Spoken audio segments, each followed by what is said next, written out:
Hey, what's up? So another short tutorial for beginners.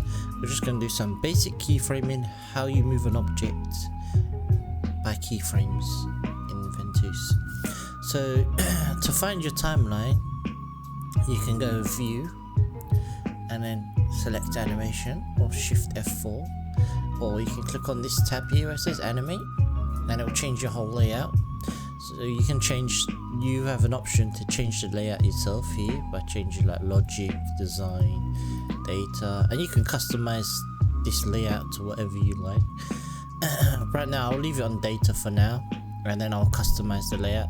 So if I'll just uncheck that, so if I want the animation tab, I'll make sure it's turned on, so animation on, and it's docked here in my bottom left. If I want to change the position of a dock, I can position it here, for example, and then it could sit here.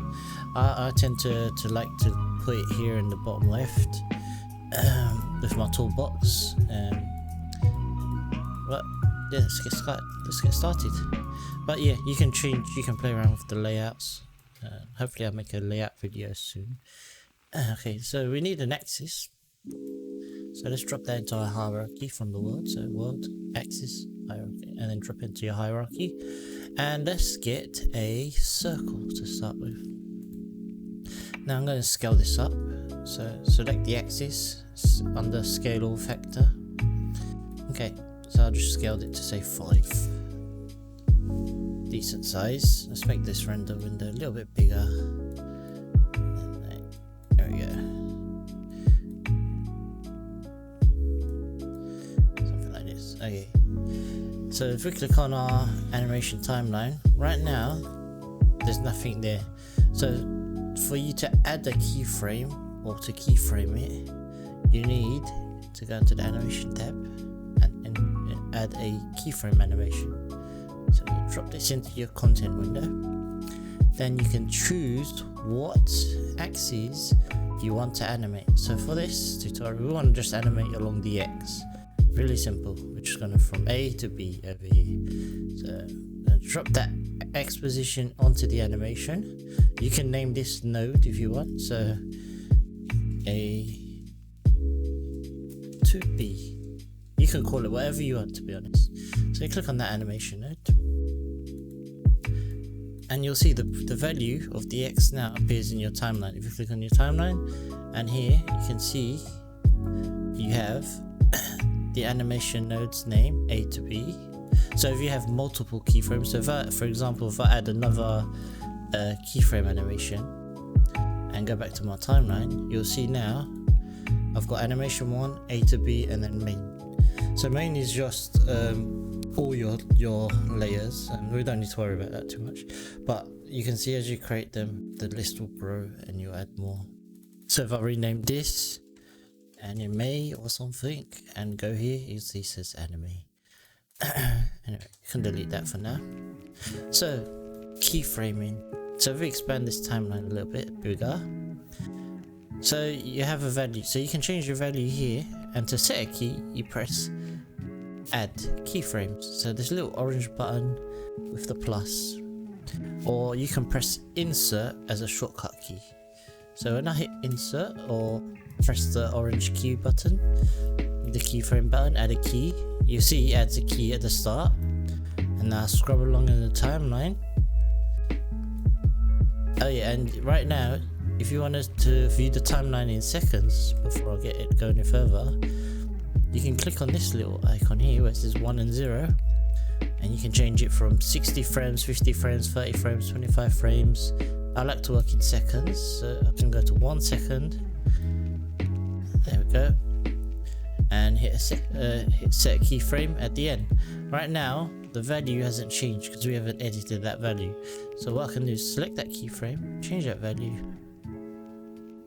Now if I scrub the timeline, you can see it's animating between the two values. Really simple. So if you want to preview the animation, you can hit the play button, and you can see it travels straight across, and you can play it backwards as well. So this icon here, the arrow pointing to the left, plays it backwards and plays that forwards. As long as you have your timeline scrubber in the right place, it'll do it. If you want to see this update in real time, so you might have noticed that this doesn't update when I hit play. So if you want to do that, you've got this monitor timeline and values. You can turn this on, and now you'll see it updates. And now hit play, and you can see now the scrub now updates. So you can monitor this in real time, and you see the values change as you play. So what are we looking at in this animation? So we're just going to look at basic animating. So we've got a linear animation right now. So if I click on here, view diagram, this will bring up the curves. Now if it's really zoomed in, what you can do is press this. You got zoom in, magnifying glass, then zoom out. Oh, you've got this one, zoom into view, the third one. We click that, and it'll show us our timeline. So we've got kind of ease in and ease out, slight ease in and ease out. So we can make this a bit more extreme. So we can just bring this out a little bit. So we can, now we've got a proper ease in to ease out, and now we play. You get that different speed in the animation. Now what we can do, we can just do an ease out by dragging this handle here. Now we can go from an ease, so this is kind of like an ease out. Yeah, so it eases out. So it's really quick at the start, and then it eases out. And again, if you want to change that to like an ease in, you can just change the handles, and it eases in. There you go. So there's a ton of different ways you can do this. There's some presets as well. So for example, I select these two keyframes, and you go, if I go here, you see I've got some keyframes. I've got linear, so it can be a linear animation, so there's no weight to it. I can jump, so it's just instant snap, so there's no animation between, it just jumps between the values. Can do an elastic, so if I just press the zoom out to view it, you can see it's got this kind of elasticy look. So let's see what happens. Rewind it, press play, and we've got a bounce. There you go. So you can go in there and play around with the keyframes. If you want to add a keyframe in the middle, again, you can just go add a keyframe. You can add it in here, or you can add it on in the timeline. It's the same thing. This is just the curve, and then if I wanted now, I can say, okay, I want to add a little bounce as well, you know, some kind of weird bounce. There you go. Maybe I want to make that longer, you know. You can play around with the curves. Really simple animation, just to help you get started. How to animate an object. Now you can animate pretty much any value. So for example, say now I wanted it to scale as it's going from position A to B. You can take the scale factor rule. We select scale factor here, add a keyframe, go to the end, and then we can say, okay, it scales up. There we go. And now as we play, it scales up. Now we've got that funny animation here, so if we delete that middle keyframe, there we go. There we go. And then if you want, you can go into your diagram and play around with each weight. So perhaps this, slow it down like this, and on the weight here, make sure we've got this. There we go.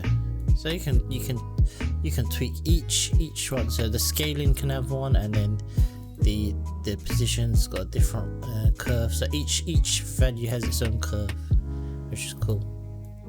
So hopefully this helps you get started with animating. You can also offset your keyframes. So you can just select a keyframe, drag it along the timeline by scrubbing. So you can say, okay, offset this. I want this to go first, and then it to scale up later. So I can delay that. I can say once it gets to there, then animate. So hopefully this gets you started with your animation. You can animate also properties before we leave. You can animate just not only axes, you can animate pretty much anything. You can animate properties, so you could drag let's say the hole, for example,